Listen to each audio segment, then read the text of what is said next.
June 3 యొక్క విశిష్టత చూస్తే ఈ రోజున ప్రపంచ సైకిల్ దినోత్సవాన్ని నిర్వహించుకుంటూ ఉన్నాం. మరి ఈ సైకిల్ తొక్కటం వల్ల ప్రపంచంలో మనుషులందరికీ కూడా ఏ విధంగా ఆరోగ్యం ఉంటుంది, అదేవిధంగా ఆరోగ్యంతో పాటు సుస్థిరత ఏ విధంగా ఉంటుంది అనేటువంటి అంశాలన్నీ కూడా తెలియజేస్తూ ఉంటారు. సో దానితో పాటు మనుషులు ఆరోగ్యంగా ఉండాలి అంటే ఏం చేయాలి, ఏ విధంగా ఈ ఎక్సర్సైజ్లను చేయాలనేటువంటి అంశాలన్నీ కూడా తెలియజేస్తూ ఉంటారు.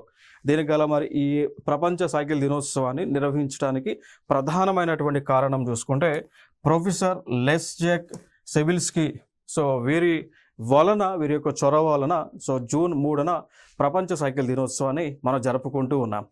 అయితే మొట్టమొదటిసారిగా 2018లో దీన్ని నిర్వహించడం జరిగింది యునైటెడ్ నేషన్ జనరల్ అసెంబ్లీ యొక్క తీర్మానం మేరకు. మరి ఈ సంవత్సరం యొక్క ఇతివృత్తం మనం చూసుకుంటే సైక్లింగ్ ఫర్ ఏ గ్రీనర్ ఫ్యూచర్గా సైక్లింగ్ ఫర్ ఏ గ్రీనర్ ఫ్యూచర్గా మనం దీనిని నిర్వహించుకోవడం జరుగుతూ ఉంది. Clear? So that's the most important you have to keep in your mind.